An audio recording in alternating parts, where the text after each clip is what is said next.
தூத்துக்குடி மாவட்டம் ஏரல் தாலுகாவிற்கு உட்பட்டது ஆழ்வார் திருநகரி பகுதி. ஆழ்வார் திருநகரியில் இருந்து ரயில் நிலையம் செல்லும் வழியில் தாமிரபரணி பாசன தென்கால் வாய்க்கால் பாலம் அமைந்துள்ளது. இந்த பாலத்தின் வழியாக கிறிஸ்துவ ஆலயம், முஸ்லிம் தெரு, பள்ளிவாசல், ரயில் நிலையம், பத்தவாசல் கிராமம் என பல்வேறு பகுதிகளுக்கு பொதுமக்கள் சென்று வருகின்றனர். மேலும் பல்லாயிரக்கணக்கான ஏக்கர் விளை நிலங்களும் இந்த பகுதியில் உள்ளதால் விவசாய இடுபொருட்களை எடுத்துச் செல்லும் வாகனங்கள், அறுவடை செய்யப்பட்ட பொருட்களை கொண்டு வரும் வாகனங்கள் என நாள்தோறும் நூற்றுக்கணக்கான வாகனங்கள் இந்த பாலத்தை கடந்தே சென்று வருகின்றன. சுமார் 60 ஆண்டுகளுக்கு முன்பு செங்கல்களால் கட்டப்பட்ட இந்த தென்கால் வாய்க்கால் பாலம் தற்போது சேதமடைந்து எந்த நேரத்திலும் இடிந்துவிடும் நிலையில் உள்ளது. பாலத்தின் இருபுறமும் உள்ள தடுப்பு சுவர் முற்றிலுமாக உடைந்துவிட்ட நிலையில் வாகனங்கள் மற்றும் நடந்து செல்வோர் வாய்க்காலில் தவறி விழும் நிலை உள்ளது.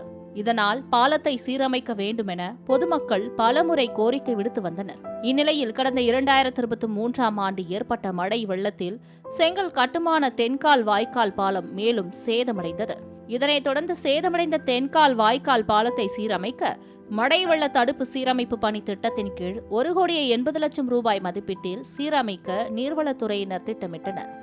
இதற்கிடையில் ஆழ்வார் திருநகரி பேரூராட்சி நிர்வாகத்தினர் பேரூராட்சிக்கு உட்பட்ட பகுதியில் தென்கால் வாய்க்கால் பாலம் வருவதால் நபார்டு வங்கி நிதி உதவியுடன் 2,39,00,000 ரூபாய் மதிப்பீட்டில் புதிய பாலம் கட்ட திட்டமிட்டனர். இத்திட்டத்தின்படி பாலம் கட்டுமான பணிகளை கடந்த ஆண்டு டிசம்பர் மாதம் சட்டமன்ற உறுப்பினர் ஊர்வசி அமிர்தராஜ் அடிக்கல் நாட்டி தொடங்கி வைத்தார். வரும் நவம்பர் மாதம் 10ஆம் தேதிக்குள் பாலம் கட்டுமான பணிகளை முடிக்க வேண்டும் என்று திட்டமிட்ட நிலையில் தற்போது வரை ஆரம்ப கட்ட பணிகள் கூட தொடங்கப்படவில்லை.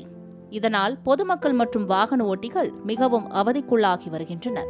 இந்த பாலம் ரொம்ப ஒரு சேதமடைந்து அக்கம் பக்கம் மக்கள்லாம் கொஞ்சம் ரொம்ப ஒரு பாதிப்புக்குள்ளாகிருக்காங்க. அது மட்டும் இல்லாமல் இதில் ரயில்வே ஸ்டேஷன் போகிற மக்களும், அப்புறம் மசூதிக்கும் ஆட்கள் நிறைய போகிறாங்க. அதுபோக நம்ம சர்ச்சு, அப்புறம் மாணவிச்சியல்கள் ரொம்ப தூரத்தில் அந்த கிராமம், நிறைய கிராமம் இருக்காங்க. இந்த மக்கள் வராங்க. ரொம்ப ஒரு கடினமான ஒரு பாலமாக இருக்குது. இந்த பாலத்தை சீரமைக்கிறதுக்கு ஏற்கனவே நம்ம பஞ்சாயத்தில் அதை அப்ரூவ் பெற்றது 1 வருஷம் ஆகிட்டு அந்த பணி இன்னும் துவங்காமல் இருக்குது.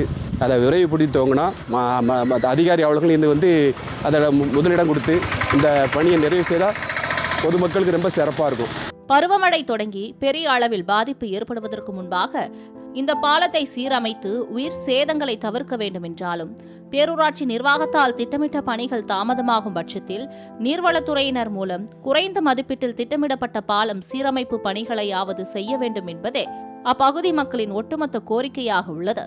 அசம்பாவிதம் ஏற்படும் முன் நடவடிக்கை எடுக்கப்படுமா? பொறுத்திருந்து பார்ப்போம். மாலை முரசு செய்திகளுக்காக ஸ்ரீவைகுண்டம் செய்தியாளர் ஜெகநாதனுடன் ஷீபா ஜானட்.